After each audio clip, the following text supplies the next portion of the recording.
सर्वभूतेषु शक्तिरूपेण संस्थिता मातृरूपेण संस्थिता जातिरूपेण संस्थिता बुद्धिरूपेण संस्थिता ज्ञानरूपेण संस्थिता नमस्तस्यै नमस्तस्यै नमस्तस्यै नमो नमः। आर्यावर्तायै च विद्महे रत्नगर्भान्तरस्थिताय धीमहि तन्नो भरतखण्ड प्रचोदयात्। अस्मत्पुण्यधरित्रीं प्रणमाम्यहं। श्रीमात्रे नमः। भारतमात्रे नमः। माता पितृगुरुभ्यो नमः। హరి ఓం। ఈరోజు పంచవీరభద్ర విశ్వవిద్యాలయాన్ని స్థాపించుకుని ఆ తర్వాత ఏ మహాసంకల్పమైతే గురుదేవుల యొక్క నోటి నుండి వెలువడిందో ఆ సంకల్పాన్ని నెరవేర్చడానికి గాను నడుం బిగించి కంకణం కట్టుకుని కంకణధారులై ఈరోజు 8వ కాన్వొకేషన్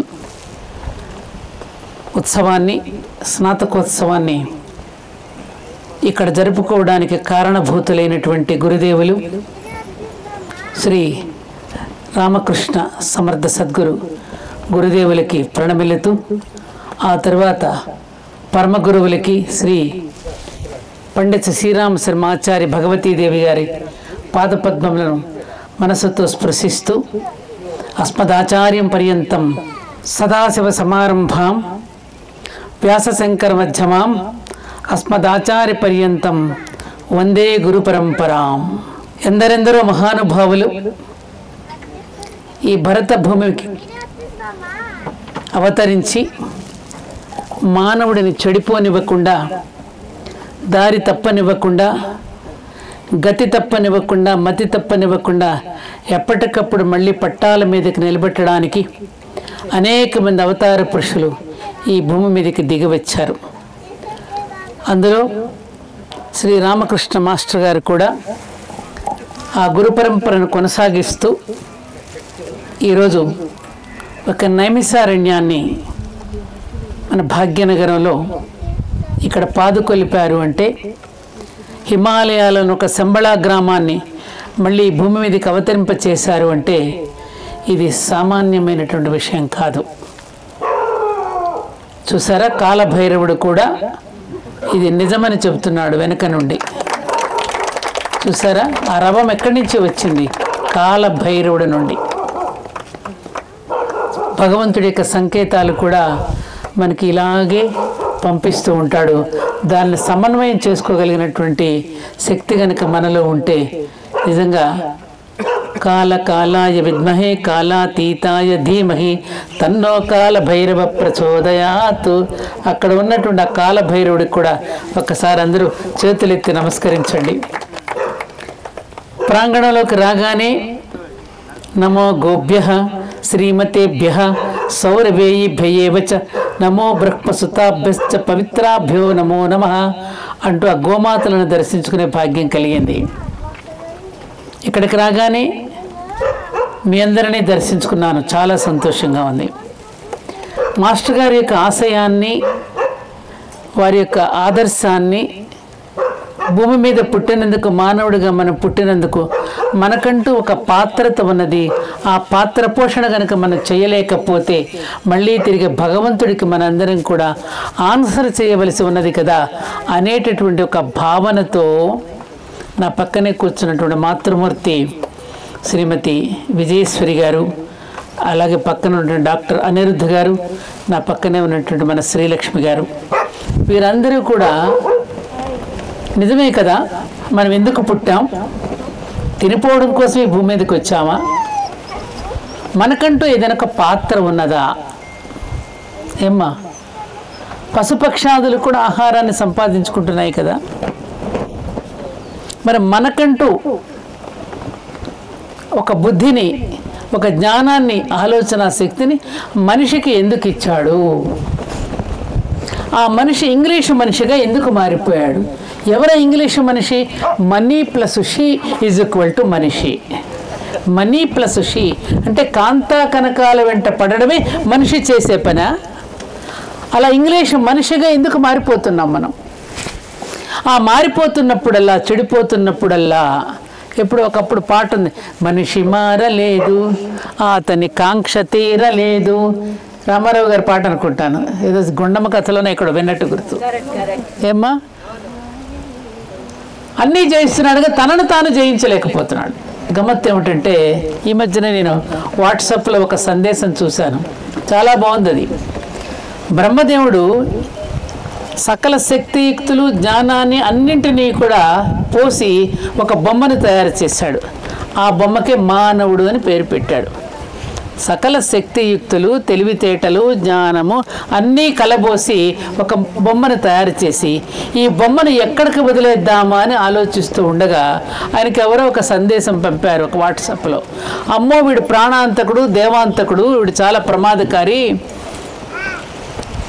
వీడిని ఎక్కడ వదిలిపెట్టదు, ఆకాశంలో వదిలిపెట్టమన్నాడు.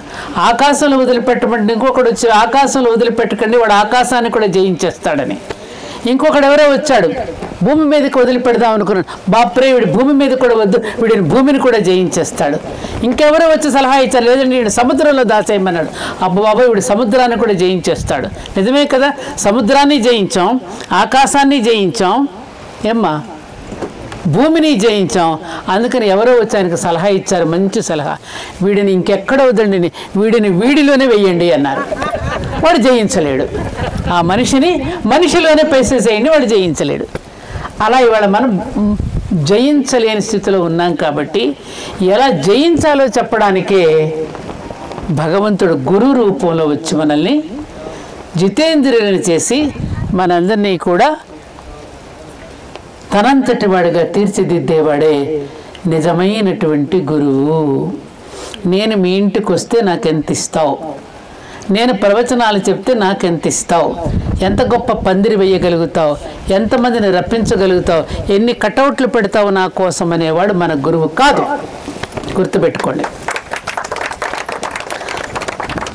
తన శిష్యుడిని తనంతటి వాడిగా చేసే రామకృష్ణ పరమహంస లాంటి వాళ్ళు, మాస్టర్ పండిత శ్రీరామశర్మ ఆచార్య లాంటి వారు, ఆ తర్వాత వచ్చిన గురు పరంపరలో వచ్చిన రామకృష్ణ మాస్టర్ గారు లాంటి వాళ్ళు.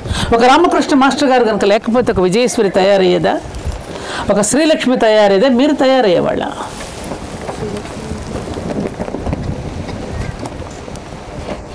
అంతే.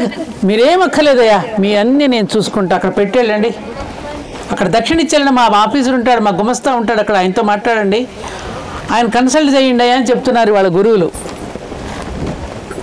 ఒకప్పుడు కృతయుగంలో కేవలం సప్త మహర్షులు మాత్రమే ఉండేవారు, కేవలం సప్త ఋషులు మాత్రమే ఉండేవారు. ఆ సప్త ఋషులే గురువులుగా ఉండి బోధిస్తే కోట్ల మంది జనం కూడా ఏనాడు కూడా తప్పు చేయలేదు, ఎప్పుడూ కృతయుగంలో. ఆ తర్వాత ద్వాపర యుగం, వశిష్ఠుడు, విశ్వామిత్రుడు మనకు తెలుసు. త్రేతాయుగంలో, ద్వాపర యుగంలో వ్యాస మహర్షి మనందరికీ తెలుసు. అప్పుడప్పుడు నుంచి ధర్మం నెమ్మదిగా తగ్గుతూ వచ్చింది. ఇవాళ గురువులు లక్షల్లో ఉంటున్నారు, దొంగలు కోట్లల్లో ఉంటున్నారు. ఇప్పుడు గురువులు లక్షల్లో ఉంటున్నారు, దొంగలు మాత్రం కోట్లలో ఉంటున్నారు. కారణం ఏమిటి? మన జేబులు చూసేవారు మన గురువుల. నీలోనూ దైవం ఉన్నది, నీవు కూడా దేవుడంతటి వాడు కాగ, నరుడు నారాయణ స్థితి వరకు చేరవచ్చని చెప్పి తనంతటి వాడిగా చేసేవాడే నిజమైనటువంటి సద్గురువులు. హరిద్వారం వెళ్ళి చూశాను నేను, 9 రోజులు ఉన్నాను నేను అక్కడ. ఎంతమందిని ఉదయం లేవగానే కొన్ని వేల మంది వచ్చి గాయత్రి జపం చేస్తూ ఉంటారు. జడ్జెస్ దగ్గర నుంచి, రిటైర్డ్ జడ్జెస్ దగ్గర నుంచి, ఇంజనీర్స్, కలెక్టర్స్, పెద్ద పెద్ద ఆఫీసర్లు కూడా నిక్కర్లు వేసుకుని బాత్రూములు కడగడం దగ్గర నుంచి, నాలాలు శుభ్రం చేయడం దగ్గర నుంచి, వంటల దగ్గర సహాయం చేసి అన్నీ చూసి నేను ఆశ్చర్యపోయాను. ఇది ఒక గురువు చేసే గొప్పతనం.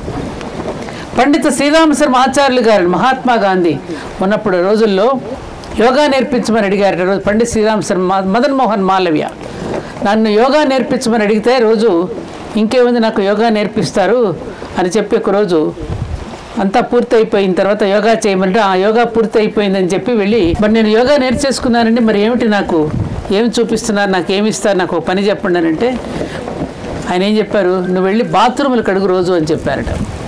బాత్రూములు కడిగి వచ్చిన తర్వాత ఇంకేముంది వాళ్ళ గురువుగారు నాకు ఇంకేదో చెప్తారని చెప్పి దగ్గరికి వెళితే మరి ఏమిటండి నేనైతే బాత్రూములు కడిగాను, నాలాలు శుభ్రం చేశాను, ఏది నాకు ఎప్పుడు నేర్పిస్తారని అడిగితే ఇప్పుడు నువ్వు కడుగుతున్నది చేస్తున్నది అదే నిజమైన యోగా అని చెప్పారు.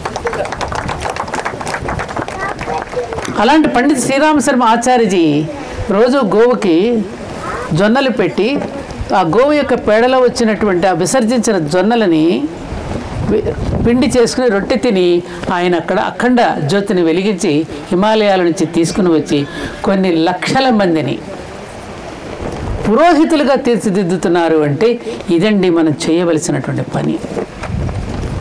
మంత్రాలు నీకు అర్థం కాకుండా ఏదో చెప్పేసి మమ అనుకోమని చెప్పడం పూజ కాదు. మమ అనుకోండి మీ తరపున నేను అన్నీ చేసేస్తానంటే అయిపోతుందా? నీ ఆకలి నువ్వు తీర్చుకుంటున్నావా, వేరే వాళ్ళు తీరుస్తున్నారా?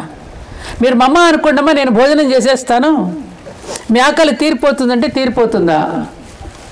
తీరిపోతుందా? దాన్ని ఒక ఉద్యమంగా చేశారు. అందుకని గాయత్రి మంత్రాన్ని సర్వులకు శ్రేయోదాయకమైనటువంటి మంచి బుద్ధి వైపు నన్ను ప్రచోదనం చెయ్యి. ఓం భూర్భువస్వః తత్సవితుర్వరేణ్యం భర్గో దేవస్య ధీమహి ధియో యో న ప్రచోదయాత్. ఈ గాయత్రి మంత్రాన్ని స్త్రీలు చదవకూడదా? బ్రాహ్మణేతరులు ఉచ్చరించకూడదా? ఎందుకు చెప్పారు ఈ మాట? చెప్పవలసిన విధంగా చెబితే జాతి వాళ్ళ భ్రష్టు పట్టి ఉండేది కాదు కదా. చదవకూడదు, మీరు వినకూడదు, చెవుల్లో సీసం పోయండి, ఇలాంటివన్నీ చెప్పి ఇవాళ ప్రపంచమంతా ఉన్నటువంటి మన సనాతన ధర్మాన్ని ఇంత కుంచుకుపోయేటట్టు చేసి ఒకే ఒక్క భారతదేశంలో కూడా ఒక ఎంత శాతం ఇవాళ మళ్ళీ ఈ సనాతన ధర్మం మీద ఎన్ని రకాల చర్చలు, ఎన్ని రకాల అపార్థాలు, ఎన్ని రకాల అనర్థాలు మనం సృష్టించుకుంటున్నాం. మళ్ళీ మనం ఆ బాట మీదకి ఎక్కవలసిన అవసరం ఉన్నదా లేదా మీరు నిర్ణయించండి. తినిపోవడానికే వచ్చామా, ఏదైనా చేయడానికి వచ్చామా అనేది ముందు ఫస్ట్ మనం వేసుకోవాల్సిన ప్రశ్న. తినిపోవడానికే వచ్చామండి మనం, చెప్పండి ఆన్సర్. దేనికోసం వచ్చాం? 84 లక్షల జీవరాశుల్లో మనకే ఎందుకు మెదడిచ్చాడు, ఎందుకు ఆలోచన శక్తినిచ్చాడు? ఎక్కడ భాగ్యనగరం, ఎక్కడ తెలంగాణ స్టేట్, ఎక్కడ ఈ కొండలు, ఈ పర్వతాలు, ఇంత సుందరమైనటువంటి ప్రదేశంలో ఆ గురు సత్తాని ఒక్కచోటికి ఆ శక్తిని మొత్తాన్ని కూడా ఒక కేంద్రీకృతం చేసి ఒక్కచోట ఈ శక్తిని అన్నిటి వైపు ప్రసారం చేయాలని ఆ తపస్సు ఎందుకు చేశారు గురువుగారు? ఒక్కచోటకు చేర్చడం అంటే మీ అందరికీ తెలుసు. మీరు గణపతి పూజ చేసుకుంటాం మనం. ఆ గణపతి పూజ చేసేటప్పుడు మనం ఏం చేస్తున్నాం? సర్వత్రా ఉన్న గణపతి యొక్క తత్వాన్ని, గణపతి యొక్క శక్తిని, జ్ఞానాన్ని, బుద్ధిని మొత్తం ఒక దాన్ని ఒకే ఒక మంత్రంతో ఓం గణానాం త్వా గణపతికి హవామహే అంటూ ఆహ్వానం పలుకుతూ ఆ పసుపు ముద్దలో ఒక గణపతిని ఆవాహనం చేసి పూజిస్తున్నాము అంటే ప్రపంచంలో ఉన్న మొత్తం విశ్వశక్తిని ఒక చోటికి ప్రొద్దు చేయడం అనేటటువంటిది మామూలు విషయం అండి. దానికి ఎంతటి శక్తి కావాలి మనకి? ఆ ఒక్క చోటకంతా కేంద్రీకృత మన శక్తి దగ్గర కూర్చొని ఉంటే ఆ ఉపాసనా బలంతో మనం చేయలేనిది ఏమైనా ఉంటుందా చెప్పండి? ఇది దేనికోసం? ఈ విశ్వం మీద ఒక ప్రేమ చేత భద్ర అంతేనండి, పంచవీరభద్ర. ఎవరా వీరభద్రుడు? ఎవరా వీరభద్రుడు? ఏం చేస్తాడు? ఎందుకు పెట్టారు మాస్టర్ గారు ఆ పేరు? ఎంత గొప్ప ఆలోచన చేశారో చూడండి వారు. నాకు ఒకటి తట్టింది ఇందాక సోదరి చెప్తూ ఉన్నప్పుడు పంచవీరభద్రుడు ఎందుకు పెట్టారని. ఈ పంచభూతాలకి అధిపతి ఎవరు? పరమశివుడు. అవునా? పరమశివుడికి కోపం వస్తే ఎవరిని పంపిస్తాడు? వీరభద్రుడినే పంపిస్తాడు. అందుకని మన దేహం దక్షయజ్ఞం కాకూడదు. ఏమిటి మన దేహం దక్షయజ్ఞం అంటే ఏమిటి? ఏమిటి ఆ దక్షయజ్ఞం? మనలో అమ్మవారు అనే ఒక శక్తి ఉన్నది. మనలో సర్వత్రా వ్యాపించిన ఒక శక్తి, అందరిలో ఉంది. ఇప్పుడు నేను కొబ్బరికాయ కొడుతున్నాను, లేకపోతే సుత్తితో కొడుతున్నాను, గొడ్డలతో అది గొడ్డలి చెట్టును నరుకుతుందా, నీలో ఉన్న శక్తి నరుకుతుందా? నీలో ఉన్న ఎనర్జీయే కదా. ఆ ఎనర్జీ అందుకనే మనం మోదం లేవగానే కరాగ్రే వసతే లక్ష్మి, కరమధ్యే సరస్వతి, కరమూలేతు గౌరీచ, ప్రభాతే కరదర్శనం అంటూ నాలో ఉన్నటువంటి ఇచ్ఛాశక్తి, జ్ఞానశక్తి, క్రియాశక్తిని నిద్ర మేలుకొల్పుకుంటూ దినచర్యను ప్రారంభిస్తున్నాను. ఇచ్ఛాశక్తి అంటే నేను పని చేయాలనే సంకల్పం, అదే లక్ష్మి. నడవగలగడం, చేయగలగడం లక్ష్మి. పనిని చేసేటటువంటి ఎనర్జీ ఇచ్చేది శక్తి, అదే గౌరీ. ఈ చేయడానికి కావాల్సిన జ్ఞానాన్ని ఇచ్చేది సరస్వతి. ఈ మూడింటిని సమన్వయం చేసుకుని ఉదయం కిందకి భూమి మీదకి కాలు పెట్టగానే ఈ భూదేవిని క్షమాపణ కోరుకుంటూ నీ దినచర్యను దేవుని చర్యగా మార్చుకోవడం అనేది ఏదైతే ఉన్నదో అది మన సనాతన ధర్మం మనకి దినచర్యలో నేర్పించిన గొప్ప సంస్కృతి. అందుకని లోపల ఉన్న ఈ శక్తిని సంప్రదించకుండా నీకు తోచినట్లు కనుక నువ్వు చేసేస్తే దేహం ఏమవుతుంది? అప్పుడు దక్ష యజ్ఞం అవుతుంది. ఎలా? నీలో ఉన్నటువంటి శక్తిని నువ్వు సంప్రదించకుండా నీకు తోచినట్టుగా నువ్వు బ్రతికేస్తున్నావు. సతీదేవి కూడా ఆయన చెప్పినప్పుడు వినుకోకుండా వెళ్ళిపోయింది. ఎక్కడికి వెళ్ళింది? వద్దు, నువ్వు వెళ్ళొద్దు, నువ్వు అవమానపడతావని చెప్తే వెళ్ళింది. అప్పుడేం జరిగింది? ఆవిడకి అవమానం జరిగిందిగా. అప్పుడు ఆ శక్తిని తనను తానే యాగాగ్నిని రగిలించుకుంది అమ్మవారు. ఏమ్మా? అందుకని ఆ శక్తిని సంప్రదించకుండా మనం ఎప్పుడైతే చేస్తామో లోపల ఆ దైవం అనేటటువంటి దైవశక్తి అవమానింపబడి వీరభద్రుడిని పంపించి ఆ యజ్ఞాన్ని ఆ వీరభద్రుడు ఎవరు? ఆ వీరభద్రుడిని పంపిస్తే ఏమవుతుంది శక్తి? అప్పుడే మనలో పుట్టే క్యాన్సర్, మనలో పుట్టే అల్సర్. అర్థమైందా? అందుకని మనలో ఉన్న దైవాన్ని మనం సంప్రదించకుండా, మనలో ఉన్నటువంటి మన శక్తిని సంప్రదించకుండా మనం ప్రకృతికి ఎప్పుడైతే మన విరుద్ధంగా నడుచుకుంటామో అప్పుడల్లా మనకి వ్యాధులు పుడుతూనే ఉంటాయి. ఇప్పుడు మీరు హోమియోపతిని కూడా నేర్చుకుంటున్నారు. హోమియోపతి వైద్య విధానం కూడా అదే చెబుతోంది. ఇందాక సంస్కృత భాషను గురించి మీరు చక్కగా మాస్టర్ గారు సప్తశతి, నాకు 7 అనగానే 7 రకాలైనటువంటి ఫ్యాకల్టీస్ ఉన్నారనగానే నాకు అదే గుర్తొచ్చింది. సప్తశతి పారాయణం అని చేస్తూ ఉంటాం మనం. ఆ 7 అనే సంఖ్యకి చాలా ప్రాధాన్యత ఉంది. 7 కొండలవాడు. ఎందుకు?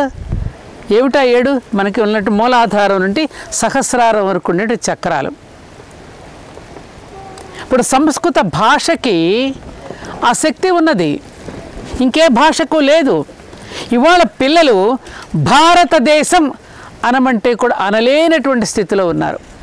ఆ ఒత్తు పలుకుతూ ఉన్నప్పుడు 72,000 నాడులు కూడా చైతన్యవంతమై మనల్ని ఆరోగ్యవంతులు చేస్తోంది. రక్త ప్రసరణ బాగా జరుగుతుంది. అందుకని మనం గొంతెత్తి పాఠాలు నేర్చుకున్నాం. ఇవాళ ఎవరు గొంతెత్తి పాఠం చదవడం లేదు. అదే ఇంగ్లీషు విద్యలో గొంతెత్తి పాఠం చదవడానికి అక్కడ ఒత్తులు లేవు. రకారం అనేటటువంటిది మనకి బీజాక్షరం. ఇంగ్లీష్ వాడు రకారాన్ని సైలెంట్ చేసి పారేశాడు. FORM ఫామ్ కదా, వాడేమంటాడు? ఫామ్ అంటాడు, మనమైతే ఫారం అంటాం. ఎప్పుడైతే సైలెంట్ అయిపోయిందో నా భారత జాతి కూడా సైలెంట్ అయిపోయింది. వాడి శక్తి నిర్వీర్యం అయిపోయింది. ఆ బీజాక్షరాన్ని పలకడం లేదు మనకి. అందుకే రామ అనే బీజాక్షరం పలికితే రా అనే నమో నారాయణలో రా అనే బీజాక్షరాన్ని, ఓం నమస్సవాయల మా అనే బీజాక్షరాన్ని కలిపి ఎప్పుడైతే మనం ఉచ్చరిస్తున్నామో ఓం నమస్సవాయల మా అనే బీజాక్షరాన్ని, ఓం నమో నారాయణ రా అనే బీజాక్షరాన్ని కలిపి రాముడికి పేరు పెట్టారు. కాబట్టి ఆ బీజాక్షరాన్ని ఎప్పుడైతే ఉచ్చరిస్తున్నావో, ఆ సంస్కృత పదాలను ఎప్పుడైతే నువ్వు పైకి ఉచ్చరించి పలుకుతున్నావో అప్పుడు నీ శరీరం ఆరోగ్యంగా ఉంటుందని ప్రతి అక్షరంలోనూ కూడా శక్తిని నిక్షిప్తం చేసి మనల్ని పలికేటట్టు చేశారయ్యా. ఇదయ్యా మన భారతదేశంలో మన సంస్కృత భాషకు ఉన్నటువంటి గొప్పతనము, ఔన్నత్యం. అటువంటి సంస్కృత భాషకు మొట్టమొదటి పీఠం వేసినందుకు, ఆ సంస్కృత భాషకు కూడా మీరు నేర్పిస్తున్నందుకు మీకు నేను చేతులెత్తి నమస్కరిస్తున్నా. దీనిని ఇలాగే కొనసాగనివ్వండి.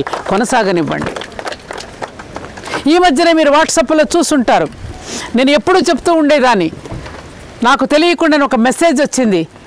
ఇవాళ డాక్టర్స్ కూడా కనిపెట్టారు. అది విఠల విఠల విఠల విఠల విఠల విఠల 10 సార్లు అంటూ ఉంటే కార్డియాక్ డిసీజెస్ రాకుండా పోతున్నాయని వాళ్ళ ప్రతి కార్డియాక్ స్పెషలిస్టు కూడా ఆ టకారాన్ని గట్టిగా ఒత్తుగా పలకమని చెప్తున్నారు. విఠల విఠల పాండురంగ, విఠల విఠల విఠల పాండురంగ, విఠల విఠల పాండురంగ, విఠల విఠల పాండురంగ అంటూ ఉంటే జబ్బులు రాకుండా ఉంటున్నాయని వాళ్ళ సైన్స్ కూడా నిరూపించింది. ఆలోచించండి మీరు.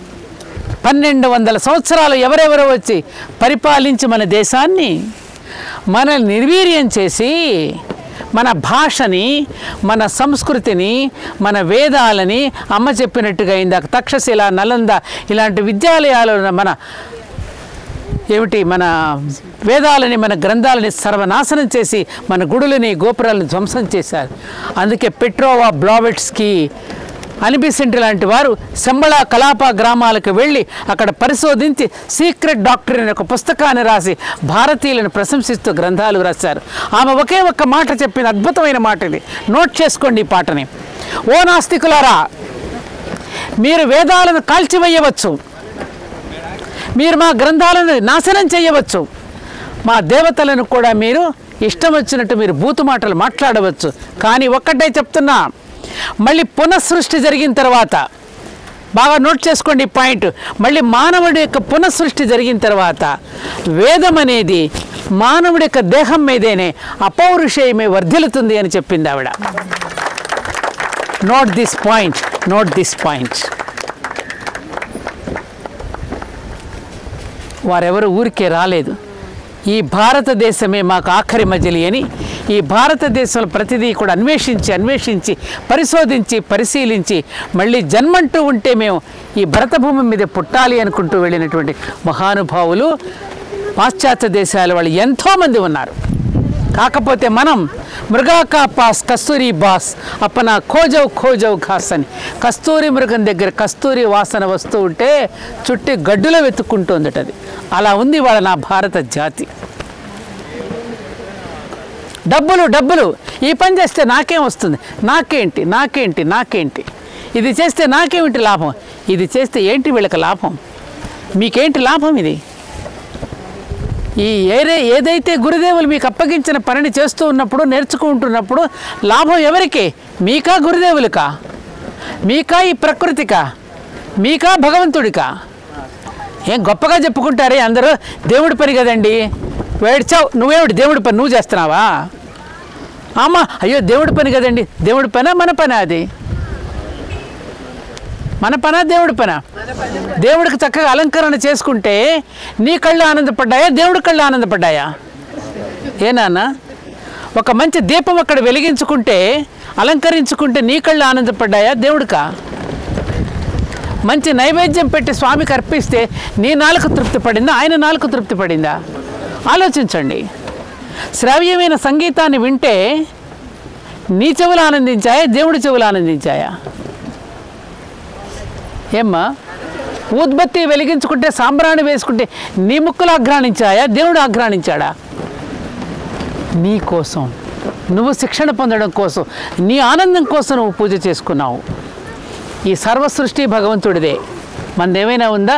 అక్కడ గాయత్రి మంత్రాన్ని జపిస్తూ ఇదం న మమ ఓం భూర్భువస్వ తత్సవితుర్వరేణ్యం భర్గో దేవస్య ధీమహి ధియో యో న ప్రచోదయాత్ ఇదం గాయత్రై ఇదం న మమ.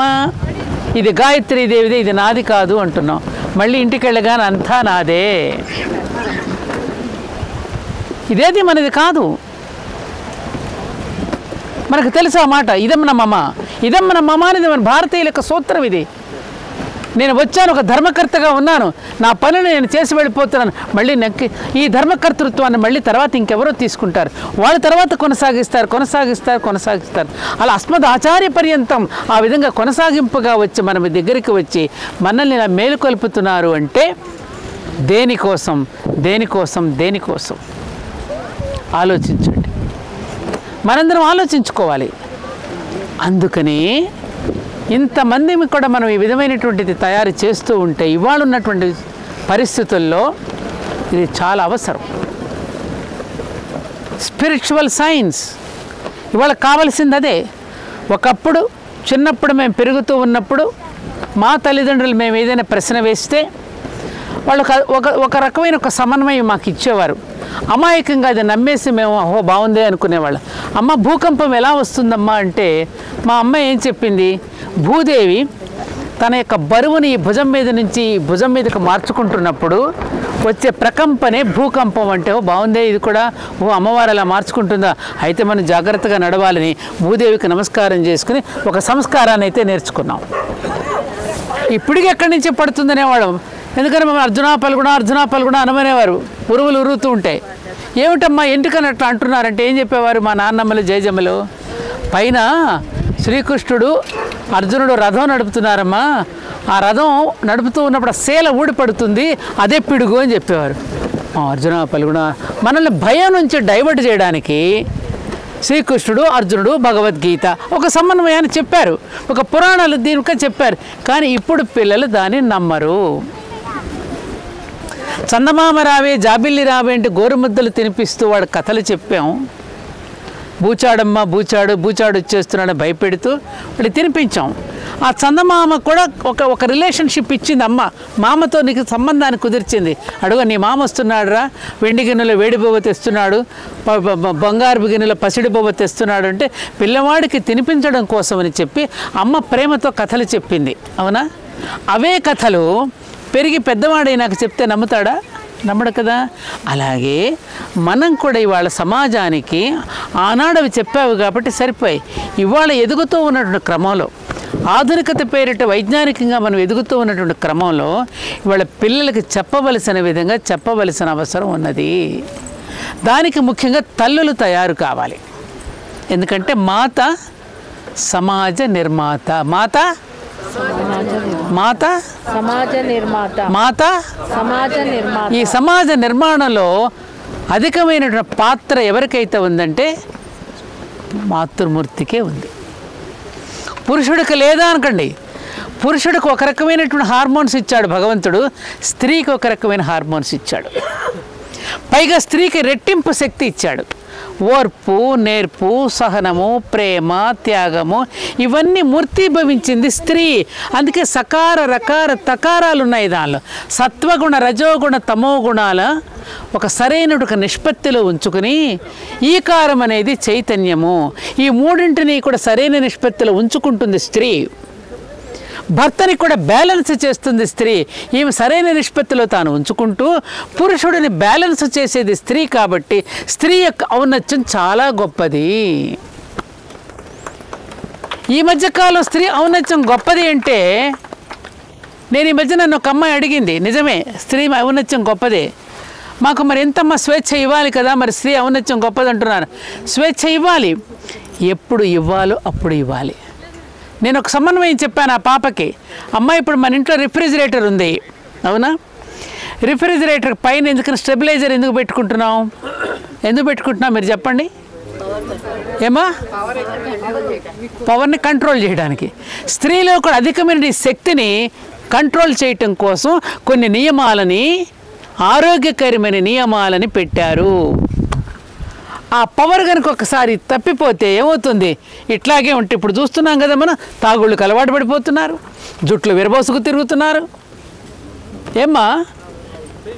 చేయకూడని పనులని భర్తను చంపేస్తున్నారు, భార్య భర్తను చంపడం, భర్త భార్యను చంపడం, ఇద్దరు కలిసి పిల్లలను చంపడం నిన్న మొన్న పేపర్లో చూసాం. కాబట్టి ఆ స్త్రీకి ఉన్నటువంటి శక్తిని ఎప్పుడు వినియోగించాలో అప్పుడు వినియోగించాలి. అమ్మవారు కూడా తన శక్తిని ఎప్పుడు వినియోగించింది? తన దగ్గర శక్తి ఉన్నది కాదా అని వెళ్ళిపోయిందా? ముందు పరమశివుడికి అప్పచెప్పింది ఆ బాధ్యతని, విష్ణుమూర్తికి అప్పచెప్పింది, బ్రహ్మకు అప్పచెప్పింది. వాళ్ళు చెయ్యలేనప్పుడు అప్పుడు తాను బయలుదేరుతుంది. అంతేనా? బ్రహ్మ విష్ణు మహేశ్వరలాదులు కూడా చేయలేకపోయి నాకు స్త్రీ చేతిలో అక్కర్లేదనుకున్నవాడు స్త్రీని ఒక అబలగా అనుకున్నప్పుడు అందరూ తల ఒక ఆయుధం ఇచ్చి పంపించారు అమ్మవారిని యుద్ధంలోకి. అవునా కాదా? అవునా కాదమ్మా? ఆఫ్టర్ ఆల్ ఏమమ్మా నన్నేం చేస్తుంది అనుకున్నాడు మహిషాసురుడు. ఆఫ్టర్ ఆల్ అనుకున్నాడు కదమ్మా, నిన్ను నీ శక్తి ఏంటో ఇప్పుడు చూపించమను. అప్పుడు చూపించాలి కానీ ఎప్పుడు పడితే అప్పుడు చూపించేస్తారా స్త్రీలు? హుందాతనంతో ఉన్నప్పుడు యా దేవి సర్వభూతేషు లజ్జా రూపేణ సంస్థ. లజ్జ అంటే సిగ్గు, ఆ వినయము, ఆ సిగ్గు అవి కూడా స్త్రీకి అలంకారం. ఆ హుందాతనం ఆమెకు అలంకారం. తలుపు చాటున ఉండే మన అమ్మలో మన అమ్మమ్మలు కూడా సంసారాలను బ్రహ్మాండంగా చేశారు. వాళ్ళు ఎప్పుడు బయటకు రాలా, కానీ లోపల ఉండే భర్తలను బ్యాలెన్స్ చేసుకున్నారు, సంసారాలను చక్కగా నెరవేర్చుకోగలిగారు, చక్కగా కాపురాలు నిలబెట్టుకున్నారు. మరి ఇప్పుడు ఎందుకు లేదు? డిగ్రీల మీద డిగ్రీలు సంపాదిస్తున్నారే, సాఫ్ట్వేర్ ఇంజనీర్ అండి నేను కాలర్ ఎగరేసుకుని మరీ చెప్తున్నారే, జుట్టు ఎగరేసుకుని మరీ చెప్తున్నారే. ఏమైందా బుద్ధి? ఈ డిగ్రీలు ఎందుకు తగలబెట్టుకోనా? కాపురాలు కూల్చుకోవడానిక ఈ డిగ్రీలు? దీనికోసం ఇంతటి జ్ఞానాన్ని మన పూర్వీకులు మనకు అందించింది. సమాజాన్ని ఇలా భ్రష్టు పట్టించుకోవడానిక? ప్రపంచం అనే భవనానికి పూజ గది లాంటిది నా భారతదేశం. నా భారతదేశం పూజ గది లాంటిదని చెప్పుకుంటూ అందులో నిర్మాల్యం ఏర్పడుతుంటే, అందులో కల్మషం వస్తుంటే, అందులో అంత మురికి పారుతూ ఉంటే చూస్తూ ఊరుకుంటారా మీరు? ఏమ్మా, ఈ పుణ్యభూమి అనేటువంటి భారతదేశం అనే పూజ గదిలోకి మురుగునీరు ప్రవేశిస్తూ ఉంటే మీరు చూస్తూ ఊరుకుంటారా అని నేను మిమ్మల్ని ప్రశ్నిస్తున్నా. ఏం చేయాలి అప్పుడు? మీరు కంకణం కట్టుకోండి, కంకణం కట్టు, ఆ మురికిని తీయండి. ఎలా తీయగలం ఆ మురికిని? ఎందుకు ఇంతమంది గురువులు అవతరించారు ఈ భూమి మీదకి? ఏ దేశంలో లేరే ఇంతమంది మునులు, ఇంతమంది ఋషులు, ఇంతమంది అవతార పురుషులు? ఏ భూమి మీద అవతరించలేదే, ఒక్క నా భారతదేశంలో ఎందుకు అవతరించారు? ఎంతమంది మున్సిపాలిటీలు ఉంటే రోడ్డును శుభ్రం చేస్తున్నారమ్మా? ఎంతమంది అవతార పురుషులు ఉంటే ఈ కల్మషాన్ని కస్మలాన్ని ఏరిపారేయగలరు? అందుకని గురుదేవులందరూ కూడా, ఈ గురువులందరూ ఒక్కొక్క మైల్ స్టోన్ లాంటి వాళ్ళు. ఈ గురువులంతా ఒక్కొక్కరు ఒక్కొక్క మైల్ స్టోన్ లాంటి వాళ్ళు, మీకు మార్గదర్శనానికి సూచికలుగా నిలబడి ఉన్నవారు.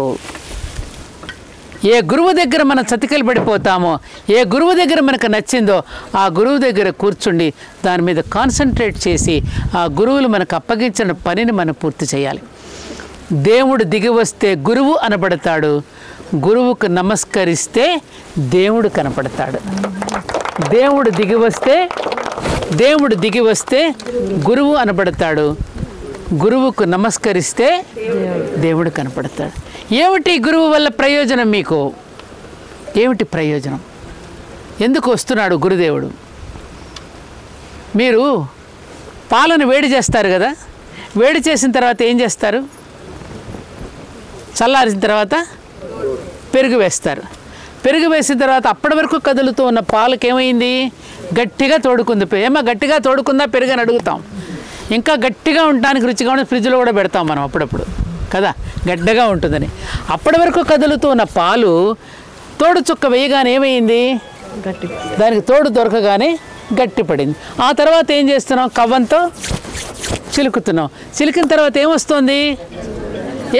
చిలికిన తర్వాత వెన్న వస్తుంది. ఆ వెన్నను కాస్త ఏమవుతుంది? నెయ్యి వస్తుంది కదా. కరెక్ట్గా గురువు దగ్గర శిష్యుడు పొందేది కూడా అదే. ఎలా? అప్పటి వరకు తిరుగుతున్నాం, అటు ఇటు తిరుగుతున్నాం, పాలు కదిలినట్టే కదులుతున్నాం, మనం చంచలత్వంతో కదులుతున్నాం. అప్పుడు గురువు యొక్క వాక్కు తోడు చుక్క అయిపోయింది మనకి. ఆ తోడు చుక్క అవగానే అప్పటి వరకు తిరుగాడుతూ ఉన్నటువంటి మనం, అనేక వ్యసనాల బారి పడిపోయినటువంటి మనం, అనేక దుర్మార్గాల పాల్పడిపోయిన మనం, గురువు యొక్క వాక్కు తోడు చుక్క అయినప్పుడు మన మనసు గట్టిపడుతోంది, మన మనసుకు ఒక నిశ్చలత్వం వచ్చిందా రాదా? పెరుగుకి ఎట్లయితే నిశ్చలత్వం వచ్చిందో మన మనసుకి కూడా ఒక నిశ్చలత్వం వచ్చింది. అవునా? అప్పుడేం చేస్తున్నాం? సత్కర్మాచరణ అనే కవం ద్వారా చిలుకుతున్నాం. అప్పుడు మనం దేంతో చిలుకుతున్నాం? సత్కర్మ అనేటటువంటి కవ్వంతో చిలుకుతున్నాం. చిలకగానే ఏమొచ్చింది? వెన్న తేలింది. అవునా? ఆ వెన్న మళ్ళీ తిరిగి మజ్జిగలో కలుస్తుందా అండి? ఆ వెన్నను తిరిగి మజ్జిగలో కలపగలరా? కలపలేరు. ఆ వెన్న ఎంత రుచినిస్తుంది మనకి, ఆస్వాదిస్తున్నాం. అది ఇంద్రియ నిగ్రహాన్ని కూడా ఇస్తుంది మనకి. శ్రీకృష్ణుడు అందుకే వెన్న తింటాడు. ఎందుకు? ఇంద్రియ నిగ్రహాన్ని. జితేంద్రియులుగా అవ్వాలంటే మీ పిల్లలు గనక ఇంద్రియ నిగ్రహంతో ఉండాలి అంటే మీ పిల్లలకి వెన్న తినిపించండి. అర్థమైందా? ఆ వెన్నను మళ్ళీ మజ్జిగలో కలపలేనట్టుగానే పూర్వం గురువు యొక్క పరిచయం కాకముందు, గురువు యొక్క స్పర్శ తగలకముందు పూర్వం ఏ చెడ్డ పనులైతే మనం చేశామో మళ్ళీ ఆ పనులు ఎప్పుడు మనం చెయ్యలేము. రే పర్వాలేదు ఒక సిగరెట్ తాగమంటే తాయి గురువుగారు చెప్పారంట. రే పర్వాలేదు ఒక పెగ్గేసుకోరా చిల్ల, అమ్మమ్మ మా గురువుగారికి మాట ఇచ్చానంటాడు. అంటారా లేదా? ఏనానా అంటారా లేదా? ఇది గురువు యొక్క సాన్నిధ్య మహిమలో శిష్యుడు పొందేటటువంటి గొప్ప ప్రయోజనం. కోడిపెట్ట ఏం చేస్తోంది? కోడిగుడ్డును పొదుగుతోంది 21 రోజులు. కోడిపెట్ట కోడిగుడ్డును ఎన్ని రోజులు పొదుగుతుంది? 21 రోజులు పొందుతుంది. అప్పుడు గుడ్డుగా ఉంటుంది. 21 రోజులు అయిపోయిన తర్వాత అందులో నుంచి ఒక పిల్ల బయటకు వస్తుంది. అవునా? గురువు కోడిపెట్ట అయితే శిష్యుడు కోడిగుడ్డు. గురువు యొక్క వెచ్చని సాన్నిధ్యంలో అతను పెరిగి పిల్లగా రూపొందిన తర్వాత తన పెంకును తానే ముక్కుతో చెట్లగొట్టుకుని పిల్ల ఎట్లయితే బయటకు వస్తుందో, గురువు దగ్గర ఎదగబడిన శిష్యుడు కూడా తన భవబంధాలను తానే తెంచుకుని బయటకు వచ్చేస్తాడు. Like Ramakrishna Paramahamsa and Swami Vivekananda.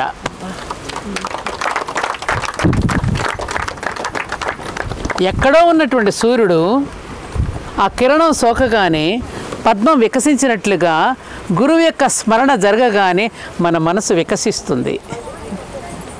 సూర్యకిరణం సోకగానే పద్మం వికసించినట్టుగా గురుస్మరణ జరగగానే మన మనసు కూడా వికసిస్తుంది.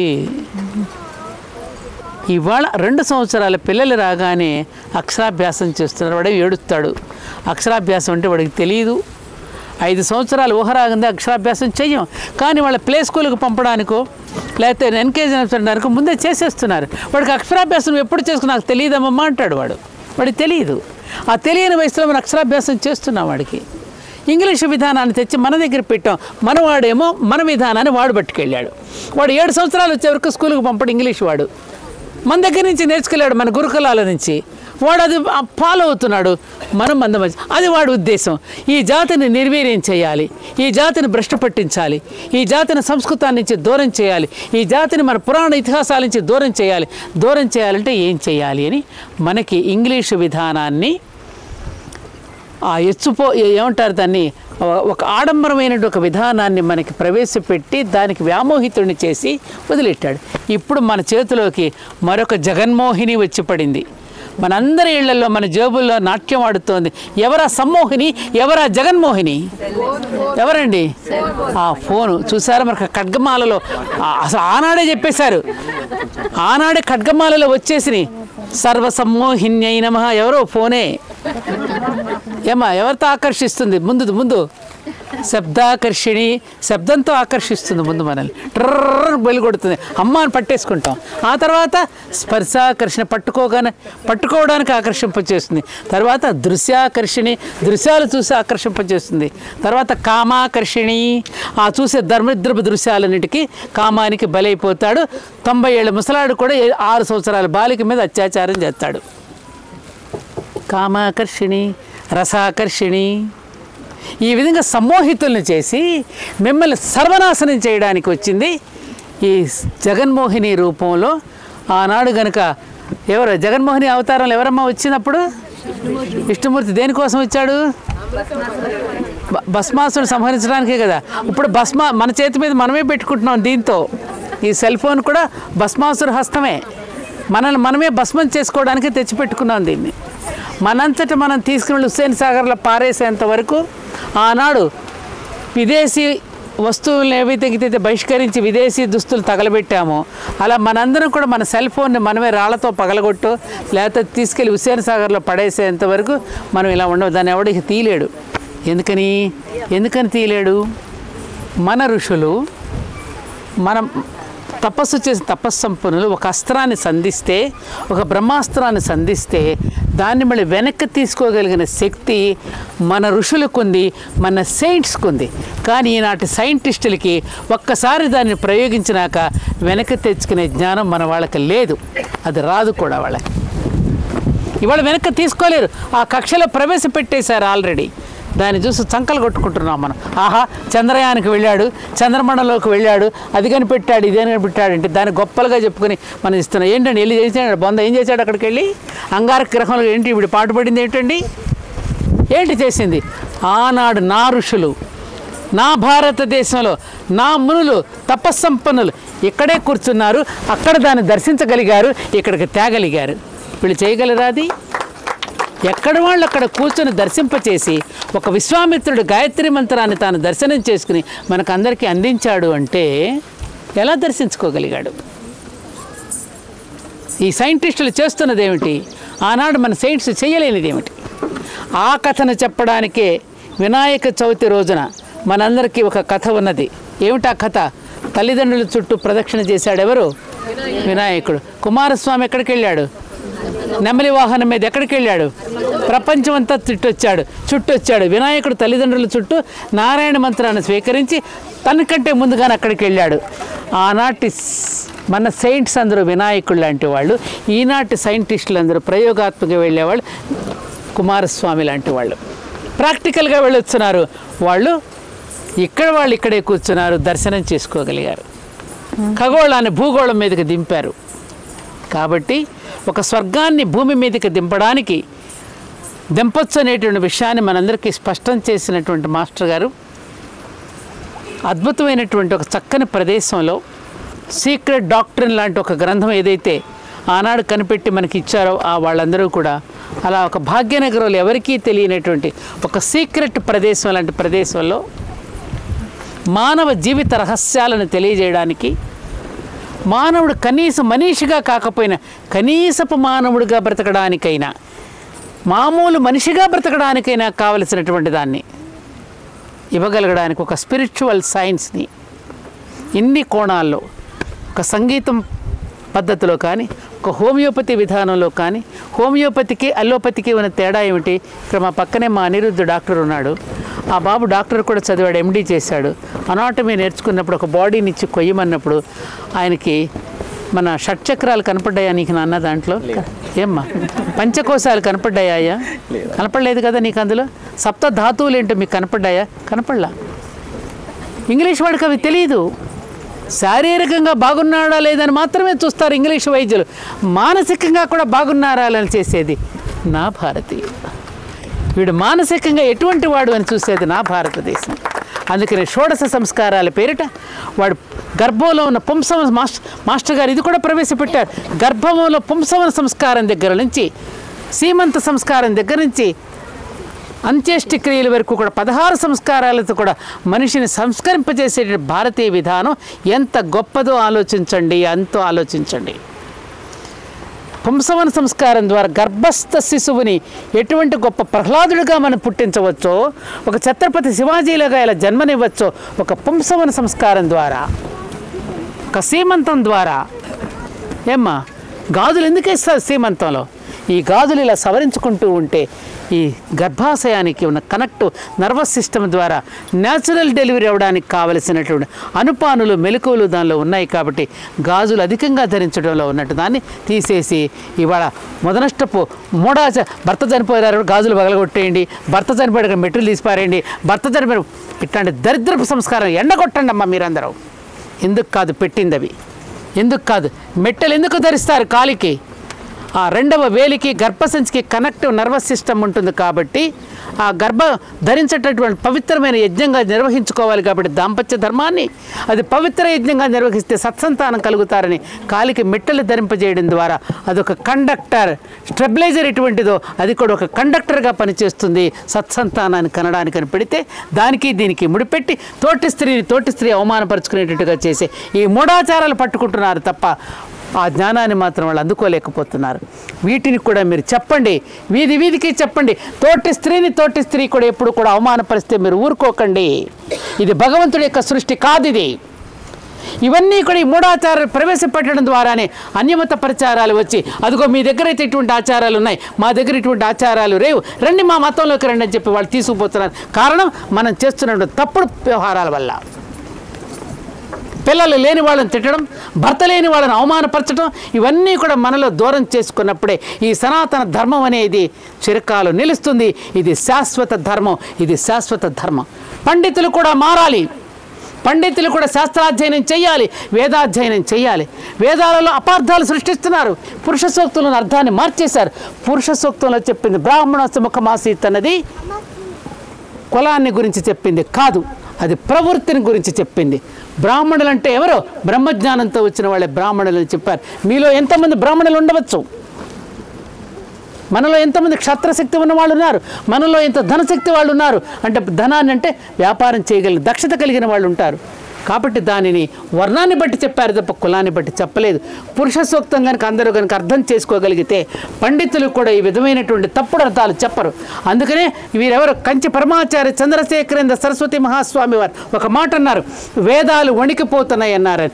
ఎందుకు వణికిపోతున్నాయి అంటే పండిత్ శ్రీరామశర్మ ఆచార్య మాట కూడా ఇదే చెప్పారు. ఎందుకంటే అమ్మ బాబోయ్ వీడు నా గురించి ఏ అర్థం చెప్తాడో, ఏ పదార్థం తీస్తాడో, వేదం ఒకటి చెప్తే వీడు ఒక వాదం చెప్తున్నాడు.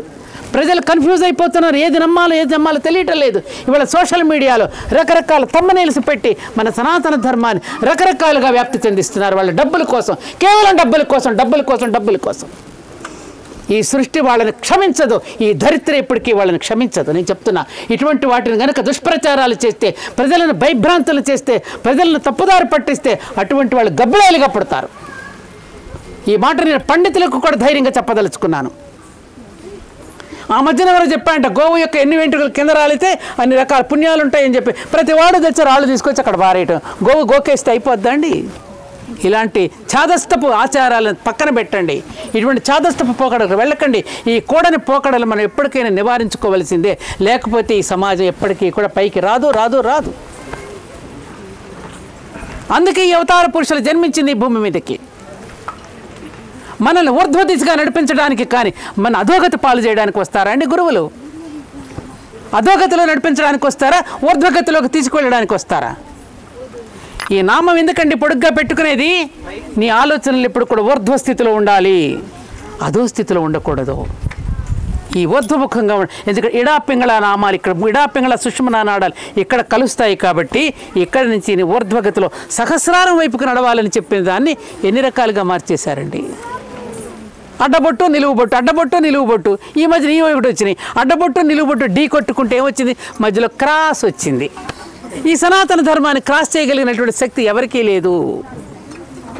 ఇంకెన్నాళ్ళు కొట్టుకుంటాం ఇలాంటి దాంతో, ఈ కులాలతో, ఈ మతాలతో? ఇదా మాస్టర్ గారు చెప్పింది? ఒకటే చెప్పారు. మాస్టర్ గారు ఇచ్చిన సందేశం ఒకటే, ఎవరికి వారుగా కాకుండా ఒకరికి ఒకరు సహకరించుకోండిరా. ఎవరికి వారుగా కాకుండా ఒకరికి ఒకరు సహకరించుకోండిరా. పోటీ పడే స్థితి నుండి ఒకరినొకరు మక్కువ పెంచుకోండి. కులాలతో కొట్లాడుకోకండి. ఆ కులాలలో ఒక సౌకర్యం మాత్రమే ఉన్నది తప్ప ఆ సౌకర్యాన్ని గుర్తెరిగి వర్తించండి. ఏమిటది? ఒక వృత్తిపరంగా ఒక డాక్టర్ని చేసుకోవాలనుకుంటాడు, ఒక కుమ్మరివాడు ఒక కుమ్మరమ్మాయిని కోడలుగా చేసుకోవాలనుకుంటాడు, ఒక కమ్మరివాడు కమ్మరమ్మాయిని కోడలుగా చేసుకుంటాలనుకుంటాడు, ఒక సాలివాడు ఎందుకంటే కుల వృత్తి డెవలప్ అవ్వడం కోసం మాత్రమే తప్పది, మరొకటి కాదు. కొండలమ్మాయిని చేసుకోండి, ఇంకో అమ్మాయి కొండలు బద్దలు కొడుతుంది, ఇంకో అమ్మాయి దారం తెంపేస్తుంది. అందుకని సౌకర్యం ఉన్నది కాబట్టి ఆ సౌకర్యాన్ని రక్తనిష్టగా ఉన్న బోర్న్ ఎంప్లాయ్మెంట్ని వృద్ధి చేసుకోవడానికి తప్ప ఆ సౌకర్యాన్ని సద్వినియోగం చేసుకోండి అని చెప్పారు తప్ప కొట్టుకోమని చెప్పలేదు. ఆ మతాలన్నీ కూడా సనాతన ధర్మంలోనే కలిసిపోతున్న సత్యాన్ని తెలుసుకుని దాన్ని అనుష్ఠించండి రా అని చెప్పారు మన గురుదేవులు. అవన్నీ మర్చిపోతున్నాం మనం. డిగ్రీల మీద డిగ్రీలు సంపాదించుకుంటున్నాం. ఎందుకండి డిగ్రీలు? ఒక ఐపీఎస్ ఆఫీసర్, ఒక ఐఏఎస్ ఆఫీసర్, ఒక రాజకీయవేత్త, ఎవరండి నేరాలు చేయిస్తున్నది? కూలి పని వాళ్ళు చేస్తున్నారా నేరాలు? పొలాలను దున్నుకునేటటువంటి రైతులు చేస్తున్నారా నేరాలు? ఎవరి మీదకండి దాడులు చేస్తున్నది? ఐటీ వాళ్ళు వీళ్ళు ఎవరి మీదకి దాడి చేస్తున్నారు? ఈడీ వాళ్ళు ఎవరి మీదకి దండెత్తుతున్నారు? నేరాలు ఎవరు చేస్తున్నారు? చదువుకున్నవాడు చేస్తున్నాడా, చదువు రానివాడు చేస్తున్నాడా? ఒకప్పుడు పాట ఉంది, చదువు రానివాడవని దిగులు చెందకు, మనిషి మదిలోన మమత లేని చదువులెందుకు అని. ఇదొక్కటే నేను చెప్పింది. నేనేం చదువుకోలేదు, నేను చదువుకుంది చాలా తక్కువ. జిల్లా పరిషత్ హై స్కూల్లో 11వ తరగతి చదువుకున్నాను తెలుగు మీడియంలో. కానీ ఆనాటి మా గురువులు చెప్పే శతక పద్యాలు, వేమన శతకం, దాశరథి శతకం, నృసింహ శతకం, కాళహస్తి శతకం, ఈ శతక పద్యాల యొక్క సారాన్ని వంట పట్టించుకుని మా జీవితాలను పెద్దల మార్గంలో నడుపుకోవడం వల్ల, ఆ పరమ గురువుల యొక్క ఆశీస్సులు మాకు పొందడం వల్ల, ఆ గురువులు మమ్మల్ని స్వీకరించడం వల్ల, ఆ గురువులు చెప్పే వాక్కులే మేము చెబుతున్నాను తప్ప ఇదం నా మమ. ఇక్కడ నేను కూర్చొని మాట్లాడుతున్నాను అంటే, ఒక మందలింపు గొంతుతో నేను మాట్లాడుతున్నాను అంటే, ఈ మందలింపు నాది కాదు, ఈ హెచ్చరిక నాది కాదు, ఈ మాట నాది కాదు, ఇదంతా గురుదేవులదే. గుర్తుపెట్టుకోండి. ఇదేది నాది కాదు, ఇదం నా మమ. ఈ వాక్కు నాది కాదు. ఈ వాహికను ఆసరాగా చేసుకుని వాళ్ళు పలుకుతున్నారు తప్ప ఈ దేహాన్ని ఉపయోగించుకుంటున్నారు తప్ప మరొకటి కాదు. కాబట్టి ఇంత దూరం వచ్చి ఇంతటి సుందరమైనటువంటి ప్రదేశం ఎంతమందికి తెలుసో మన భాగ్యనగరం ఇంత సుందరమైనటువంటి ప్రదేశం, ఒక శంబల అనే ఒక గ్రామాన్ని ఇక్కడ ప్రతిష్టాపితం చేశారనే విషయాన్ని ఎంతమందికి తెలుసో నాకు తెలియదు. కానీ రాగానే నేను పులకరించిపోయాను. ఇక్కడ ఉన్నటువంటి ప్రతి దృశ్యాన్ని, ప్రతి చక్కని విషయాన్ని చూస్తూ ఉంటే ఎంత ఆనందం కలిగిందో. ఇందులోకి రాగలిగినటువంటి మీరు మేలైన విత్తనాలు. అమ్మ ఒకే ఒక్క మాట చెప్పి నేను విరమిస్తాను. ఏంటంటే అది ఈ సృష్టి, ఈ ప్రకృతి ఎప్పుడు కూడా జల్లెడ పడుతుంది. ఈ ప్రకృతి మనల్ని జల్లెడ పడుతుంది. ఆ జల్లెడలో కొన్ని తాలు విత్తనాలన్నీ పోతాయి, మేలు విత్తనాలు మాత్రమే మిగిలిపోతాయి. అవునా? మళ్ళీ వర్షాకాలంలో చల్లిన విత్తనాల మీదనే రాబోయే వ్యవసాయానికి ఆధారపడి ఉన్నట్టుగా రాబోయేటటువంటి సత్యయుగానికి కొన్ని విత్తనాలు కావాలిగా. అర్థమైందన్నమాట. రాబోయే సత్యయుగానికి కావలసిన మేలైన విత్తనాలు కావాలా? ఆ మేలైన విత్తనాలే మీరు. ఆ మేలైన విత్తనాలుగా మీరు ఎప్పుడైతే మిగిలిపోతారో ఈ మేలైన విత్తనాల నుంచి మరికొంత పంట వస్తుంది. ఆ పంట మరికొంత పంటను పండిస్తుంది. అప్పుడు సత్యయుగానికి పునాదిరాళ్ళుగా ఎవరుంటున్నారు? మనం ఉంటున్నాం. అప్పుడు మన జీవితం ఎంత ధన్యత చేకూరిందో ఆలోచించండి అమ్మా, ఆలోచించండి. ఒక భవనం కట్టుకుంటున్నప్పుడు మన పునాదిరాళ్ళు వేస్తున్నాం కదా, కానీ పునాదిరాళ్ళు కనపడవమ్మా, పైన ఉన్న భవనం మాత్రమే కనపడుతుంది. ఆ పునాదిరాళ్ళ లేకపోతే భవనం నిలవదు కదా. కానీ పునాదిరాళ్ళని ఎప్పుడు మనం గుర్తుపెట్టుకోం. అందుకని ఇంట్లోకి వెళ్ళేటప్పుడు ఎప్పుడు కూడా కింద ఉన్న మెట్టుకు మనం నమస్కరించుకుని వెళ్ళాలి. ఆ మెట్టే లేకపోతే, ఆ పునాదిరాయి లేకపోతే ఆ భవనం ఉండదు కదా అమ్మ. ఎంతమంది పనిచేస్తే ఆ భవనం నిలబడగలిగింది. అలా పనిచేస్తున్నటువంటి మహానుభావులందరూ ఎందరెందరో వాళ్ళ దేహత్యాగం చేసి ఆనాడు స్వాతంత్రం తెచ్చిపెట్టిన, ఈనాడు సనాతన ధర్మాన్ని ఇంతగా ప్రజల్లోకి మళ్ళీ తీసుకువెళుతున్న ఎంతమంది గురువులు తమ దీనిని త్యాగం చేస్తే, తపస్సు చేస్తే, వాళ్ళ శరీరాలను వేదికలుగా చేసుకుని ఒక కొవ్వొత్తులా కాల్చుకుంటే ఇవాళ మనం ఇలా నిలబడగలిగే వాళ్ళం. కాబట్టి మనందరం ఆలోచించాలి. ఈ సంఖ్య మనం పెద్దవాళ్ళం అయిపోతున్నాం. రోజు రోజుకి మనం తరిగిపోతున్నాం. ఎందుకంటే ఒకరోజు రాత్రి మనది తరిగిపోతుంది అంటే, ఒకరోజు నిద్ర లేచామంటే మళ్ళీ రాదుగా. ఈ క్షణం మళ్ళీ రేపు వస్తుందా? రాదు కదా. ఈ సమయాన్ని చక్కగా మనం సద్వినియోగం చేసుకుంటూ రాబోయే తరాలకి ఎలా అందించగలగాలి మనం అనేది దృష్టిలో పెట్టండి మీరు. నేను అందుకని విద్యార్థుల మధ్య తిరగడానికి కారణం అదే. విద్యార్థులకు కనుక మనం ఇది అందించగలిగితే, వాళ్ళని ప్రచోదనం చేయగలిగితే, వాళ్ళు కనుక మేలుకుంటే రేపటి తరాన్ని నడిపించగలరు. అందుకని ప్రకృతి ఇప్పటికే తన పని తాను ప్రారంభం చేసింది. ఏది? దుష్ట శిక్ష రక్షణ వైపు ఆల్రెడీ పాదాలు పడుతున్నాయి. యదా యదాకి ధర్మస్య గ్లానిర్భవతి భారత అభ్యుత్థానమధర్మస్య తదాత్మానాం సృజామ్యహం పరిత్రాణాయ సాధూనాం వినాశాయ చ దుష్కృతాం ధర్మ సంస్థాపనార్థాయ సంభవామి యుగే యుగే అనే మన పిలుపు, ఆనాడు శ్రీకృష్ణుడి యొక్క పిలుపు ఇప్పటికీ కూడా వినపడుతూనే ఉంది. అది మొట్టమొదటిగా మొదలయ్యింది. ఆ ధర్మ సంస్థాపన అనేది ఈ శంబళ గ్రామం నుంచే మేము ప్రారంభం చేస్తున్నాం అనేటటువంటిది మీరందరూ కూడా ఒక సంకల్పం చేసుకుంటే త్వరలోనే మనం కోరుకున్న సమాజాన్ని మనం తప్పకుండా చూడగలుగుతాం. కాబట్టి అమాయకంగా పిల్లలు వేసే ప్రశ్నలకి చక్కగా సమాధానాలు చెప్పే స్థితిలో మీరు ఉండాలని, తన కుటుంబం కూడా ఇందులోనే లీనమైపోయి ఒక డాక్టర్ అయ్యుండి, ఒక ఎండి అయ్యుండి కూడా అది కాదు నిజమైనటువంటి డాక్టరేట్ అని, ఇది నిజమైనటువంటిదని హోమియోపతిని కూడా ఆనాడు ఆయన ఎవరు, మన హోమియోపతిని ఎవరండి ఆయన పేరు, హనీమన్ గారు ఎట్లయితే గుర్తించి వచ్చారో ఈనాడు మన డాక్టర్ అనిరుద్ధ్ గారు లాంటి వాళ్ళు కూడా అదేమో కనిపించేదానికి వైద్యం చేస్తుంది అలోపతి, హోమియోపతి అనిపించేదానికి వైద్యం చేస్తుంది, మనస్తత్వ శాస్త్రాన్ని చేస్తుందని ఇవాళ గ్రహించి వచ్చారు. అంటే కొడుకు, కోడలు, కూతురు అందరూ కూడా, అల్లుడు అందరూ కూడా ఇందులో నిమగ్నమైపోయి ఉన్నారు. అంటే అలాగే నాకు చాలా చిరకాలమైనటువంటి నా ప్రాణ స్నేహితులు, బంధువులు కలిగిన మా శ్రీలక్ష్మి మరి ఈ మార్గంలోకి వచ్చి తన సంసారాన్ని చక్కగా ధర్మబద్ధంగా నడుపుకుంటూ మాస్టర్ గారి యొక్క మార్గంలో నడుస్తూ మీ అందరూ ఈ విధంగా చెప్తున్నారు అంటే ఇది మీ యొక్క పూర్వజన్మ సుకృతం. మనీని కోరకండి, మనను కోరండి. నేను అదే చెప్తున్నాను అందరికీ.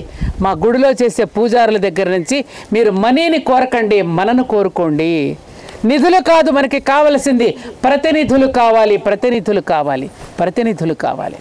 మీరే ఆ ప్రతినిధులు, మీరే ఆ ప్రతినిధులు, దైవానికి ప్రతినిధులు. మీరు ప్రతినిధులుగా ఎప్పుడైతే నిలబడతారో తప్పకుండా మనం కోరుకున్నటువంటి విశ్వగురు స్థానంలో భారతమాతను నిలబెట్టాలని. ఇవాళ నిలబెట్టడం ఏంటండి, నా ఎవరు అంటం ఏమిటండి? మన భారతమాత ఎప్పుడు ఎన్నడూ విశ్వగురు స్థానంలో ఉంది. ఆనాటి నుంచి ఈనాటి వరకు కూడా తన భుజస్కంధాల మీద ప్రపంచాన్ని మోస్తుంది నా భారతదేశం. ప్రపంచమంతా నిద్రిస్తున్న వేళ నా భారతదేశం మాత్రమే మేలుకొని ఉంటుంది. మేలుకొని ఏం చేస్తుంది? యోగ సాధన చేస్తుంది. నా భారతదేశం యోగ సాధన చేస్తుంది. నా భారతదేశం చేసే యోగ సాధన బకెట్తో నీళ్లు తోడినా, పొలాల్లో పనిచేస్తున్నా, చారడేసి చెమ్మచక్క చారడేసి మొగన ఆటలు ఆడుకుంటున్నా, ఏమిటి రకరకాల ఆటలు, గేమ్స్, అందులో కూడా తత్వశాస్త్రాన్ని బోధిస్తూ ఆడుకుంటున్నా నా భారతదేశం ఎప్పుడు యోగ సాధన చేస్తూనే ఉంటుంది. ఇంకా కన్ను తెరవని ప్రపంచమనే పసికోనకు జ్ఞానాన్ని ఎలా తీసుకోవాలో నేర్పింది నా భారతదేశం.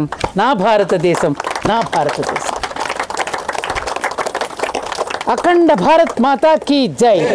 అఖండ గురుసత్తాకి జై. గురుదేవులు చెప్పినటువంటి మాటల్ని మీరు మళ్ళీ మీరు